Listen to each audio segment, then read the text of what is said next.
Elshita News and Talk.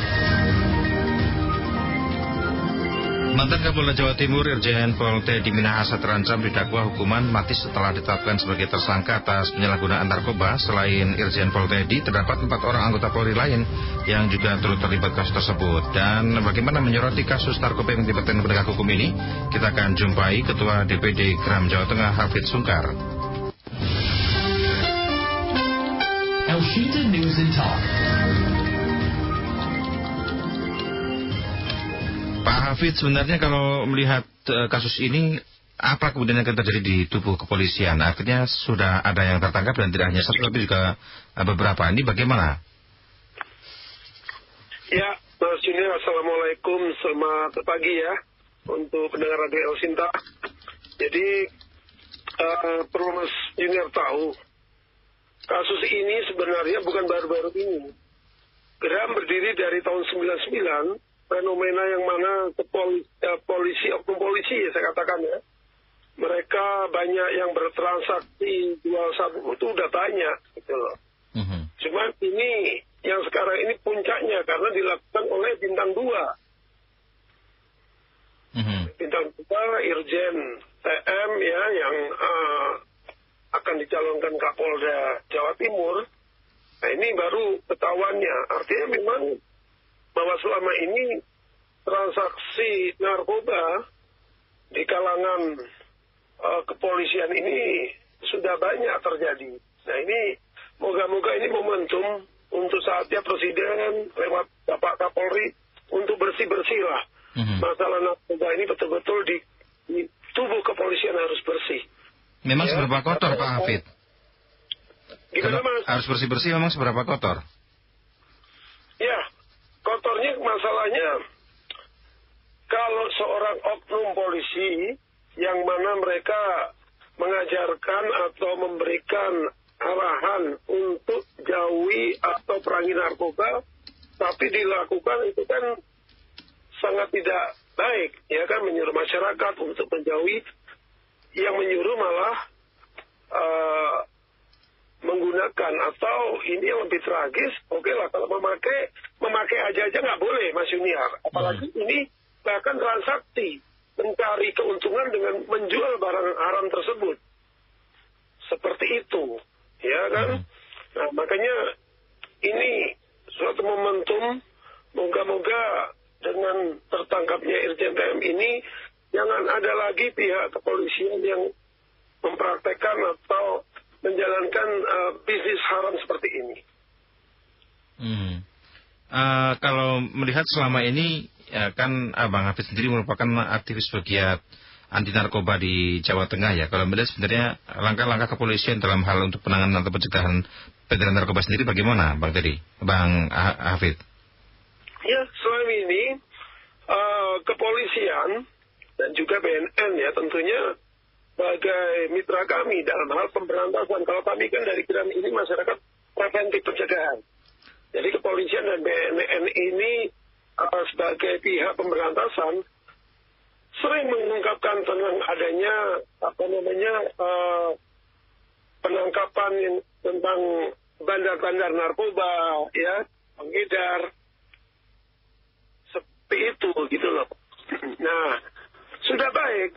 Cuman di kasus Irjen TM ini kan ternyata barang buktinya itu kan dikurangin, akhirnya untuk dibuat transaksi seperti itu. Nah ini yang kita sayangkan. Semestinya barang bukti narkoba ya harus dihancurkan atau dilenyapkan, Mas. Seperti itu. Iya. Artinya dalam penanganan tersebut apa yang ingin disampaikan pesan Bang Hafidz sebenarnya? Ya, saya minta sebagai penggiat anti narkoba pertama kali di Indonesia Gram ini mengharap ayo para penegak hukum di sini, kepolisian ya khususnya, untuk betul-betul kita berantas atau perang narkoba. Jangan hanya jargon belaka, tapi memang betul-betul dipraktekkan, dibuktikan nyata. Apalagi Bapak Presiden Jokowi sudah mengatakan Indonesia darurat narkoba. Seperti itu. Ini kita jangan salahkan kepolisiannya Mas Yunar, tapi oknumnya. Ya, kita masih bisa melihat banyak polisi-polisi yang baik kok. Ini oknum yang kebetulan memang memang sudah diingatkan sama yang kuasa bahwa hal-hal yang tidak benar memang harus segera diberhentikan. Karena kan merusak mental ini narkoba ini. Iya, ini juga data dari BNN juga kabarnya juga meningkat ya. Kasus narkoba juga di tanah air tidak menurun, tapi setelah pandemi juga ada peningkatan. Artinya sebenarnya dalam hal pencegahan dan juga penanganan sepertinya masih kurang, apalagi barangkali atau mungkin peredarannya yang cukup tinggi meningkatnya, Bang Hafid.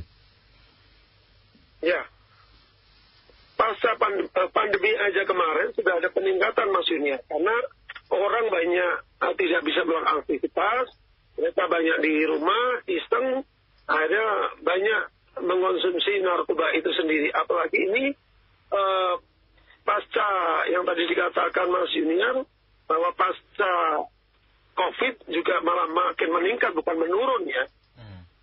Artinya ini memang sangat tragis, ya, kita sebagai masyarakat sangat pilu mendengar hal ini. Memang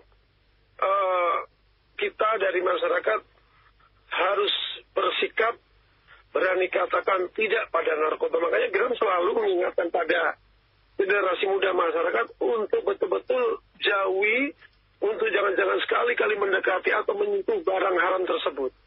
Kita bisa mengatakan begitu, kalau kita sudah punya mental kuat, tidak mau dekati barang haram tersebut, nah ya sudah, para bandar pengedar mau jualnya kemana? Seperti itu. Makanya peredaran barang-barang haram ini, Mas Junior, banyak dilakukan di tempat-tempat hiburan. Nah, seperti itu. Yang di Irjen TM ini kan ternyata kaitannya oleh pengelola diskotik kan di Jakarta untuk mereka bisa mengedarkan barang haram tersebut. Nah, ini mestinya harus punya aturan yang keras, harus punya aturan yang ketat. Apapun yang namanya narkoba nggak bisa dipakai atau dikonsumsi. Harus pemerintah harus punya tangan yang besi atau tangan kuat untuk mencegah narkoba jangan sampai terjadi. Ini serius, Mas Junior, karena narkoba ini kan proxy war, tidak berbentuk ya, terus tidak ada pasukan, tapi dia bisa menguasai para generasi muda khususnya. Dan ingat, narkoba tidak lihat generasi muda loh, dari anak-anak sampai orang tua bisa terkena namanya narkoba itu sendiri. Jadi salah satu upaya untuk melemahkan bangsa ini jangan sampai terjadi di Indonesia ini. Kita harus punya sikap mental yang kuat terhadap peredaran gelap narkoba dan juga berani memerangi narkoba itu sendiri. Dengan cara apa? Dengan cara ya berani mengatakan tidak pada narkoba. Ya, tapi kalau kemudian tidak hanya masyarakat yang menolaknya, tapi juga ada upaya keras dari penegak hukum sebenarnya, Bang Hafid.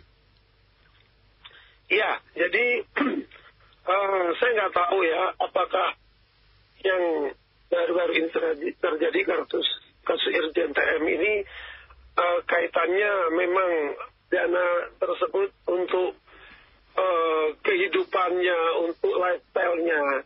Ini kan sekarang Polri banyak disoroti tentang cara hidup lifestyle-nya ya. Nah, cara hidupnya ini memang gaya hidup ini yang harusnya lebih mengarah yang standar aja lah. Gaji polisi berapa sekian disesuaikan. Apalagi kan yang namanya dari pihak pemerintah sudah memberikan kepolisian, polisi itu kan gaji yang sesuai ya. Jadi nggak perlulah gaya hidup yang mewah dengan cara menjual barang-barang harta haram tersebut atau mempackingin ya kan. Apalagi ini judi online itu, sudahlah tinggalkan hal-hal seperti itu. Barang jelek pasti lambat laun akan ketahuan. Apapun mau ditutupi tetap ketahuan. Nah, itu cara gaya hidup itu harus dihindarkan, Mas Junior. Jadi perolehannya dengan cara-cara yang tidak benar, kadang tutup mata, itu sudah nggak pantasnya seperti itu. Mari kita jalan yang benar, jalan yang lurus untuk negeri yang kita cintai ini bersama. Kalau kemudian peran pemerintah daerah bagaimana harusnya berperan dalam hal ini, Bang Hafid? Ya, pemerintah daerah dalam ini tentang program P4GN-nya ya, Mas Junior, ini kan sudah diterapkan. Yeah. Program P4GN itu kan pencegahan, pemberantasan penyalahgunaan narkotika, penyalahgunaan dan peredaran gelap narkotika. Artinya program ini sudah dilakukan semua Pemda yang ada di Indonesia.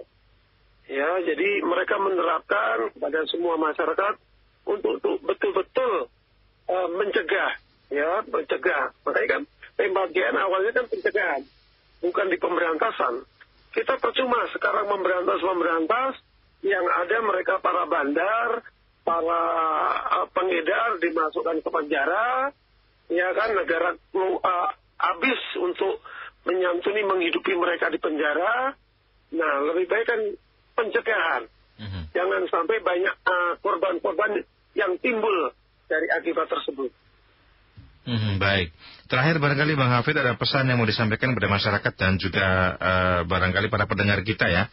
Pendengar kita tidak hanya masyarakat umum, tapi juga ada pendengar hukum juga yang mendengarkan, ada juga para pejabat begitu dan juga masyarakat lain. Kira-kira apa pesan yang mau disampaikan Bang Hafid?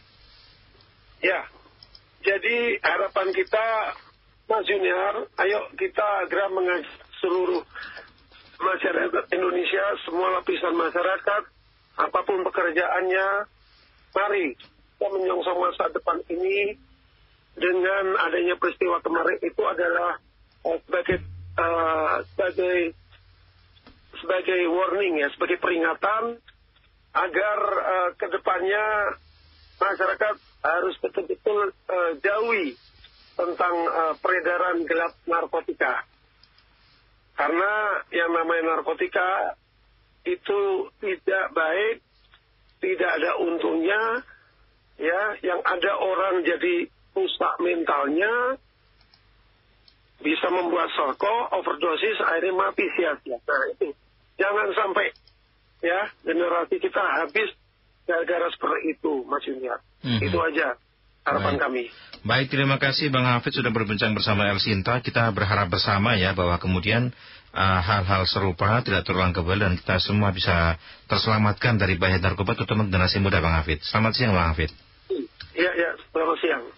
Demikian benar wawancara kami bersama dengan Kepala atau kemudian Ketua DPD Geram Jawa Tengah, Hafid Sungkar.